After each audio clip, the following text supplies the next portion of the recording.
Okay, first off, let me apologize if it sounds like I have marbles in my mouth. I had my wisdom teeth pulled out yesterday, so it's a little hard to talk still, but I'm gonna try to show you how I do the logos on the front of jerseys and stuff. Now, as you can see, I'm pulling up this Bulls one, which is pretty straightforward. Uh, but just so you know, you can go to Chris Creamer, sportslogos.net, and you go to the Boston Celtics web page, and you click on that logo, which looks like something that they have on the front of their jersey, and you just download this. I can just click it and drag, but I've already done that, and then open it up off of my desktop in the Photoshop, and it should be right here, and then you can mess around with it, but I'm just going to show you how to do the Bulls one first, just because it shows you a couple of things that you can do. So first of all, with this Bulls logo, now that I can edit it, I'm going to go to the Magic Wand tool.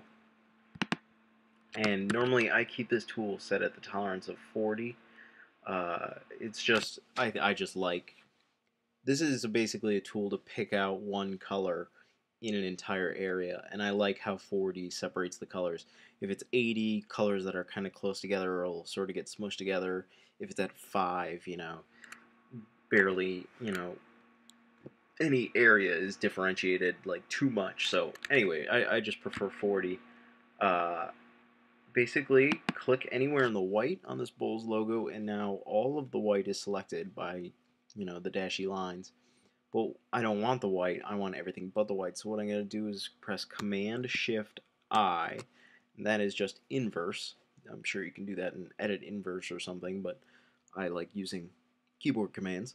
And then you just copy that, Control C. And so now you have that, and you can go to this template, which is pretty plain, and you just press paste above the jersey color, and it's right there for you. Nope, that's not the tool I want the arrow. But it's too big, so I'm going to press Command T, and I can now change the size of this, and notice that the proportions are staying the same. That is because I'm holding down Shift at the same time, so that the proportions up here, 59.91% and 59.91% are remaining equal. If I don't hold down Shift, this is me not holding down Shift. I can squish it, I can stretch it, I can pull it really wide. So, but even like this, you press Shift and it automatically goes to what the proportions are. So I'm just going to let go of everything because I think that's about going to be a decent size. I'm going to pull it up to the point of the collar here. Also, you can rotate it if you press outside, but I don't want that. And I think that's going to be uh, a good size for us to work with. So I'm going to press Enter, and now that is locked in. For what we're going to do next, I'm just going to color the back of this jersey real quick white, like would be the home uniform.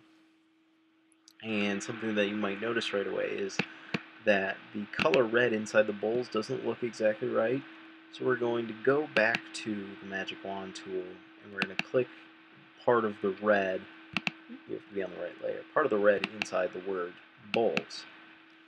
So now only the red is selected, so we're just going to copy and paste. So now we've got this layer, layer 1 over here on the right, is exactly what we see right here.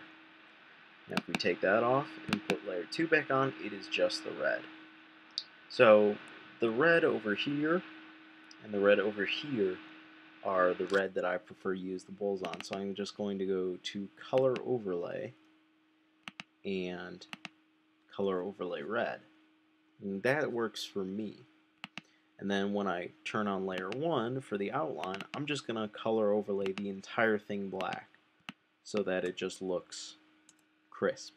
Even though you don't really need to, because I'm going to turn the effect off, you just lose a little bit of black.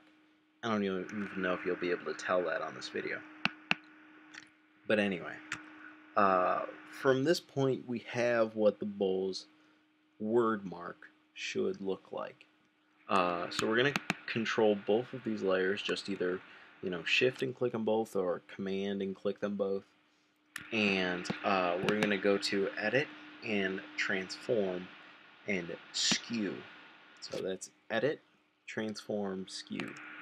Now we get this box again, and what you'll see here is that we can now make this bowls skew it so that it looks like it's actually laying on the jersey. We just do that by picking up the side and pulling it. Just kind of nudge this over a little bit, and you see how it now looks like it's floating across. And this line, you try to match it up with where, you know, a line across the jersey would look like it would go. And because it's just his stomach is protruding a little bit, let's just bring it out a little bit at the bottom. Press enter, and that will rasterize it, and it looks good. Pretty much that's what I do for all of them. Like I said, and then I can, you know, change the colors of all of these to, you know, whatever I want. If I want the inside black, and I want the outside red, I can do that too. Very simple. Now, because you might not have color overlay, if you do have the magic wand tool, we're just going to delete this layer, and we're going to get rid of this effects, and we're going to go back to square one. If you just click on the red, now that the red is highlighted, try going to the paint tool, so the paintbrush. Let's shrink this brush so it's a little excessive.